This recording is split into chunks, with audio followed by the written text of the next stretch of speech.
Guys, how are you doing? So इस episode की start होती है और हम देखते हैं लिन बाईचेन को, जो कि फाइनली आ जाता है हेडमास्टर के पास में। उन्होंने उसे बुलाया हुआ था, जिसके बाद हम देखते हैं कि यहाँ पे उनकी ग्रैंड डॉटर शाओ भी मौजूद होती है, जो कि लिन बाईचेन को ही देख रही थी। तभी लिन बाईचेन कहता है कि एल्डर, आप मुझे नहीं लगता कि कभी सुधर सकते हैं, मैंने तो आपको पहले ही मना कर दिया था। तभी वो कहते हैं कि मुझे लग रहा है कि आजकल तुम मुझसे भी ज़्यादा बिजी हो, क्योंकि इतना बिजी मैं भी नहीं होता, बल्कि मैं तो एक एल्डर हूँ। जिसके बाद लिन बाईचेन कहता है कि आप बिल्कुल सही कह रहे हैं, लेकिन मैं काफ़ी ज़्यादा पावरफुल यंग मास्टर हूँ और मुझे लगता है कि अर्थ मेरी वजह से ही रोटेट करता है और यहाँ पे जो कुछ भी होता है वो उसका रीज़न मैं ही हूँ। ये सुनते ही वो बहुत ही ज़्यादा हैरान हो जाते हैं और कहते हैं कि लड़के, तुम्हारे अंदर वाकई में ढेर सारा कॉन्फिडेंस है। तभी हम देखते हैं कि वो अपने मास्टर के बारे में बात बताने लग गया था और कहता है कि मिस्टर डिंग ने मुझे इसी सब चीज़ों के बारे में बताया था और मैंने सुना है कि यहाँ पे कोई कॉम्पिटिशन भी होने वाला है।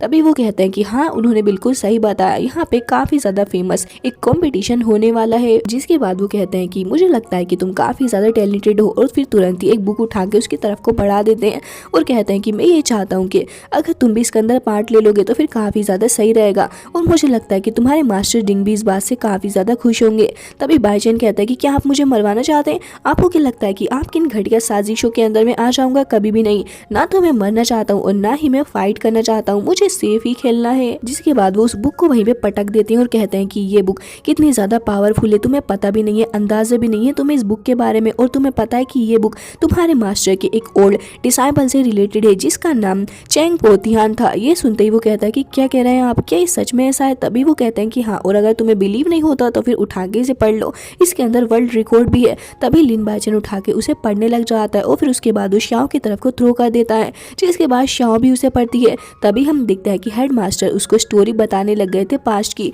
और कहते हैं कि वो एक काफ़ी ज़्यादा मेहनती और टैलेंटेड डिसाइबल था, लेकिन अनफॉर्चुनेटली उसने अपनी ग्रीडीनेस दिखाई और फिर उसने हमारी सिटी का साथ छोड़ दिया और दूसरी सिटी के मास्टर के साथ में चला गया। वो जिस कंपटीशन के बारे में मैं तुम्हें बता रहा था, इसके अंदर बाई हाइकिन भी आएगा। अब तुम सोच रहे होगे कि ये बाई हाइकिन कौन है? फिलहाल बाई हाइकिन वही पर्सन है जिसने तुम्हारे मास्टर के उसी टैलेंटेड डिसाइबल को चुरा लिया है, जो कि काफ़ी ज़्यादा पावरफुल स्वॉर्डमैन था हमारी इस बाइयून सिटी के अंदर, लेकिन अनफॉर्चुनेटली उसने तुम्हारे मास्टर का साथ छोड़ दिया और वो चला गया बाई हाइकिन के पास में, जिसकी वजह से तुम्हारे मास्टर को काफ़ी ज़्यादा सदमा भी पहुंचा था, लेकिन उन्होंने उससे कुछ कहा नहीं। उनकी बात सुनते ही लिन बाईचेन कहता है कि ये चीज़ें तो काफ़ी ज़्यादा इंटरेस्टिंग होती जा रही हैं, मुझे लगता है कि मुझे इसके अंदर भी पार्ट लेना चाहिए।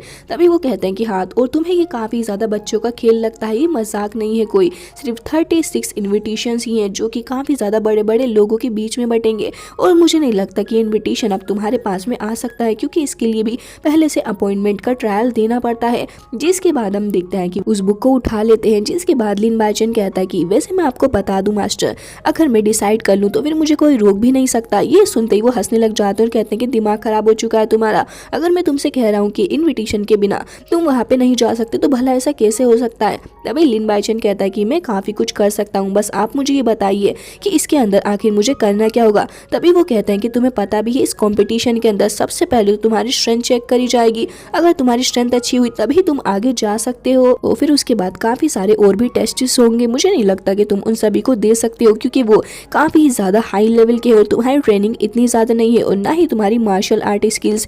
फिलहाल मैं तुम्हें रिसोर्सेज प्रोवाइड कर सकता हूँ, और अगर मुझे लगा कि तुम मुझे सेटिस्फाई कर सकोगे और तुम ऐसा करने में कामयाब हुए तो फिर ठीक है, चले जाना, तुम मैं कुछ ना कुछ जुगाड़ करूँगा। ये सुनते ही लिन बाईचेन काफ़ी ज़्यादा एक्साइटेड हो जाता है और कहता है कि क्या सच में?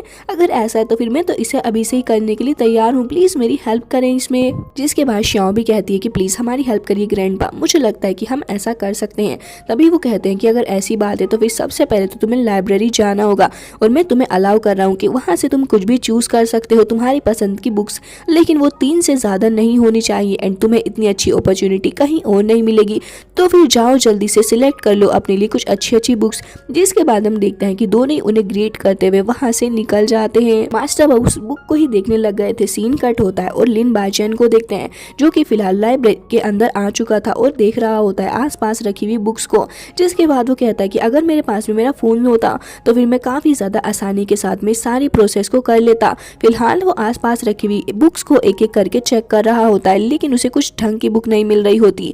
जिसके बाद वो आगे बढ़ता जाता है और फिर एक आधा बुक को भी और चेक करने लग गया था।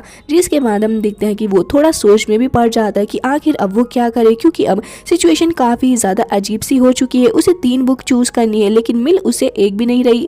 तभी उसकी नज़र पड़ जाती है एक बुक के ऊपर, जिसको वो खोल के देखता है तो उसको काफ़ी ज़्यादा पसंद आने लग जाती है और वो कहता है कि ये तो काफ़ी ज़्यादा सही लग रही है। जिसके बाद वो उसे ही अपने पास में रख लेता है। तभी शाओ आती है और कहती है कि क्या तुमने 3 बुक्स को चूज़ कर लिया है?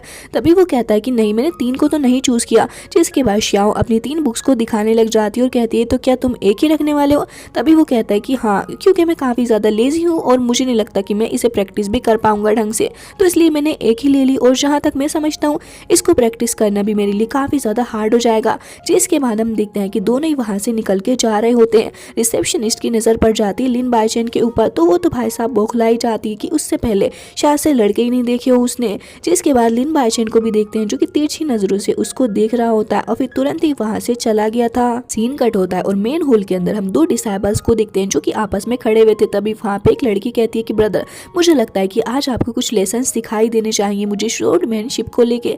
तभी हम देखते हैं कि वो अपनी स्वॉर्ड निकाल लेता है और फिर उसके बाद दोनों ही शुरू हो जाते हैं अपनी स्वॉर्ड प्रैक्टिस करने के लिए। और हम देखते हैं कि काफ़ी देर तक ऐसा करते जाते हैं, लेकिन यहाँ पे लड़की ऐसा लग रहा था कि वीक पड़ रही है। और हम देखते हैं कि यहाँ पे वो कह रही थी कि ऐसा लग रहा है कि मुझे हार माननी लेनी चाहिए, लेकिन हम देखते हैं कि पीछे हटते हुए एक बार फिर से आगे आ जाती है। जिसे देखते ही लड़के को गुस्सा आता है और वो काफ़ी ज़्यादा अग्रेसिवली रिएक्ट करने लग जाता है अपनी स्वॉर्ड के साथ में। जिसे देख के वो कहती है कि थोड़ा लाइटली अपनी स्वॉर्ड को यूज़ करिए, मैं इतनी ज़्यादा पावरफुल भी नहीं हूँ। लेकिन तभी हम देखते हैं कि यहाँ पे एल्डर्स आ जाते हैं जो कि उन दोनों को ही कहते हैं कि वाकई में तुम दोनों काफ़ी ज़्यादा हार्ड वर्किंग हो, जो कि अभी भी अपनी प्रैक्टिस में लगे हुए हो। जिसके बाद हम देखते हैं कि लड़की की स्वॉर्ड तो टूटी ही पड़ी थी जिसे वो फेंक देती है। और हम देखते हैं कि लिन बाइचेन उसको देखते हुए कहता है कि ये तो वाकई में काफ़ी ज़्यादा वाहियात सी स्वॉर्ड निकली। और एल्डर भी कहते हैं कि ये तो फेक है। जिसके बाद हम देखते हैं कि वो सीनियर उनके पास में आ जाता है। तभी एल्डर कहते हैं कि जाओ जाके अपने फेलो डिसाइबल्स से भी मिल लो।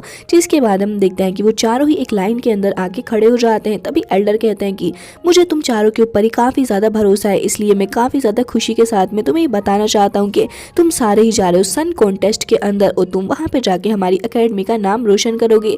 ये सुनते ही लिन बाइचेन तो काफ़ी ज़्यादा खुश हो जाता है। तभी एल्डर कहते हैं कि उम्मीद है तुम अकेडमी के लिए काफ़ी अच्छा काम करोगे और अपने सारे ही एफर्ट्स डालोगे इस फाइट के अंदर और हमारा नाम रोशन हो जाएगा। तभी हम देखते हैं कि ये सारे लोग कहते हैं कि हाँ बिल्कुल, हम ऐसा करने की पूरी कोशिश करेंगे। जिसके बाद एक सेकंड एल्डर कहते हैं कि तुम्हारी स्ट्रेंथ भी काफ़ी ज़्यादा मैटर करती है, तो प्लीज़ अपनी स्ट्रेंथ के ऊपर ध्यान दो, क्योंकि तुम्हारे सामने काफ़ी ज़्यादा पावरफुल ओपोनेंट्स आने वाले हैं जो कि काफ़ी ज़्यादा स्ट्रॉन्ग भी होंगे। तो उम्मीद है कि तुम मेरी बातों को ध्यान से सुनोगे। और वो ऐसे ही थोड़ी बहुत इधर उधर की बातें भी बताने लग गए थे। लेकिन तभी हम देखते हैं कि वहाँ पे एक और एल्डर की एंट्री हो जाती है और हम देखते हैं कि इनके साथ में वो लड़का भी होता है जो कि पहले मास्टर डिंग का स्टूडेंट हुआ करता था। वेल यहाँ पे वो काफ़ी ज़्यादा टेंशन में आ रहा होता है कि जैसे कि पास्ट में जो कुछ भी उसने किया है उस बात का उसे कोई भी अफसोस नहीं है। तभी हम देखते हैं कि वो मास्टर उनके सामने आके खड़े हो जाते हैं। तभी बाइचेन कहता है कि मुझे तो लग रहा है कि वही स्टूडेंट है जिसके बारे में मास्टर मुझे पहले बता रहे थे, लेकिन ये लड़का काफ़ी ज़्यादा एटीट्यूड से भरा हुआ लगता है। मुझे लगता है कि अब तो ये मेरा ऑफिशियली दुश्मन भी बन चुका होगा, क्योंकि मैं अब इसके पुराने मास्टर का स्टूडेंट जो हूँ। जिसके बाद हम देखते हैं कि वो बंदा आगे आ जाता है और कहता है कि उम्मीद है कि आपके सभी के साथ में मेरे रिलेशन अच्छे रहेंगे और इस टूर्नामेंट के दौरान हम सारे लोग काफ़ी अच्छे से काम करेंगे और हम लोग एक जीनियस बन के इस ट्रायल से बाहर आएंगे। तभी सारे लोग उसकी बातों को ऐसे सुनने लग जाते हैं जैसे कि न जाने कितना अच्छा ही ज्ञान दे रहा हो। यहाँ पे लिन बाइचेन भी कहता है कि धोखेबाज कहीं का, जरा देखो तो सही इसे किस बात का घमंड है। और इसी के साथ ये एपिसोड हो जाता है एंड आई होप आपको अच्छा लगा होगा और इसका नेक्स्ट पार्ट भी आप लोगों को काफ़ी ज़्यादा जल्दी देखने को मिलेगा।